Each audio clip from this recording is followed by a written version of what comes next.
I don't care how beautiful, how amazing, how wonderful, I don't care what their status in society is, you should never put yourself in a situation where you have to beg someone to see what you're bringing to the table. It's too many of us like that who are sowing good seeds in bad soils and bringing the right things to the wrong table.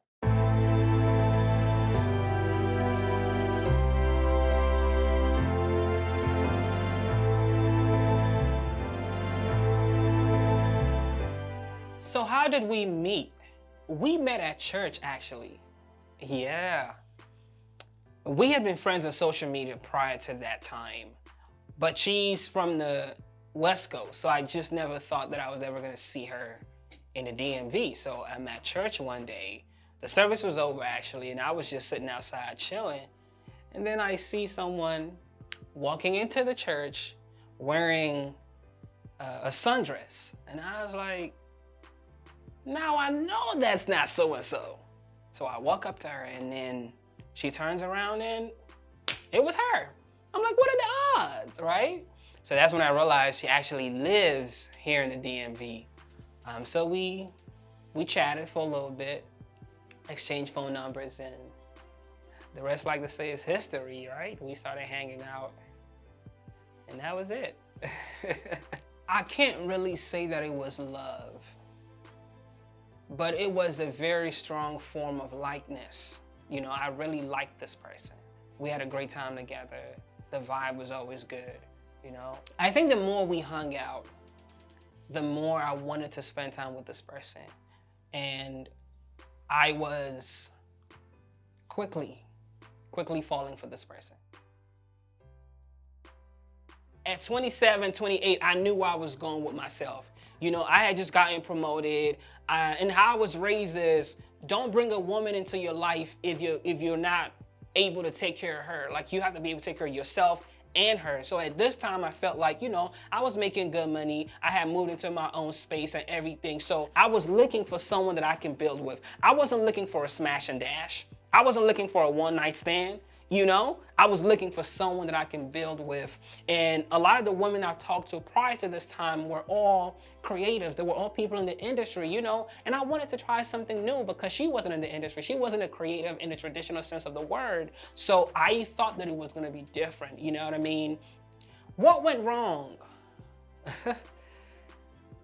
There was someone else in the picture, and I just couldn't deal with the fact that there was someone else. I mean, you keep telling me, like, because there was someone else, I couldn't trust you, because at the back of my mind, I was always thinking, you know, when you're not with me, you're with him. Now, you would think that because that was the case, I would have walked away, you know, like maybe in the first week or two.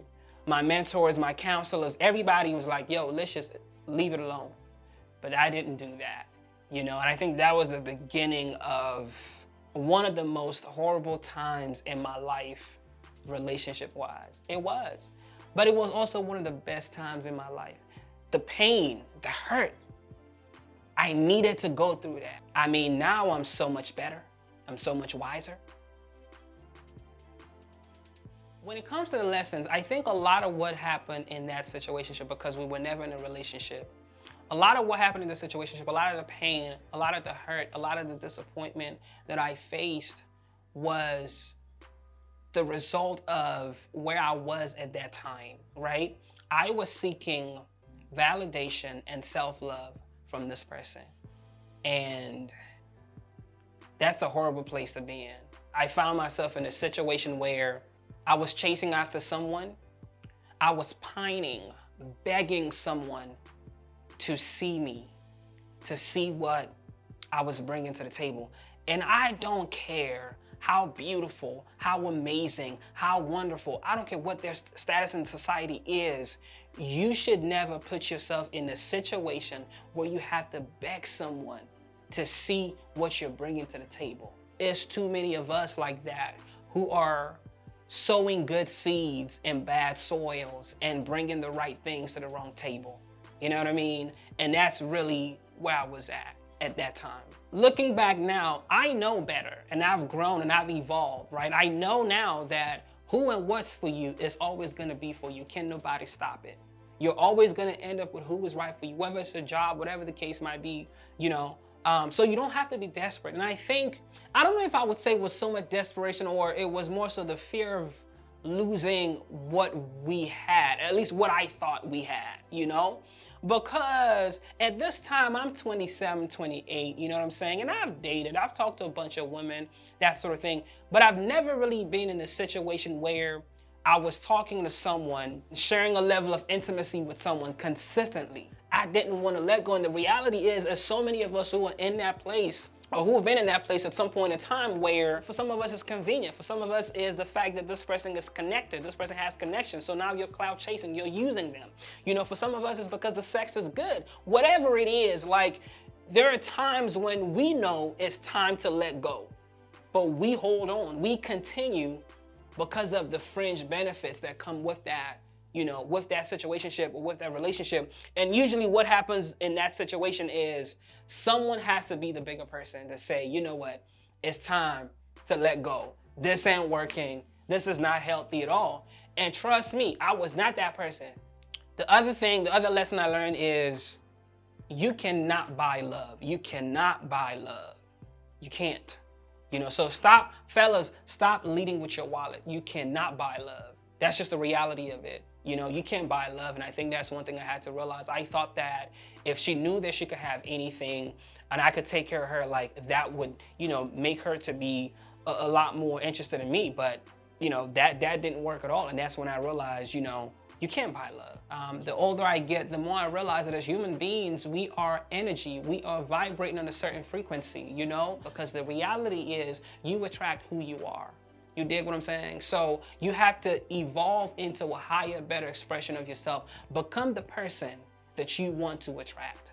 At the end of the situationship, I was exhausted, you know, I was frustrated because I was just like, why couldn't she see what I'm bringing to the table? Like, why couldn't she see that, right? It's just because it wasn't meant for her. It got to a point where I was at the brink of like losing everything, you know, like everything I worked so hard for, because I couldn't focus at work, y'all. I was losing my mind, literally losing my mind over this woman. That's why I was like, yo, wait a minute, stop the process. Let's back it up. What is going on? That's why I said, you know, you might not need 3 years, but for me, I needed 3 years because of how intense it was. I had to deal with a lot of things. And man, I was like, nah, I cannot go into another situationship, friendship, relationship, whatever it is, the way that I am. I needed to go on that journey to heal, to become whole, and to evolve into a higher, better expression of myself.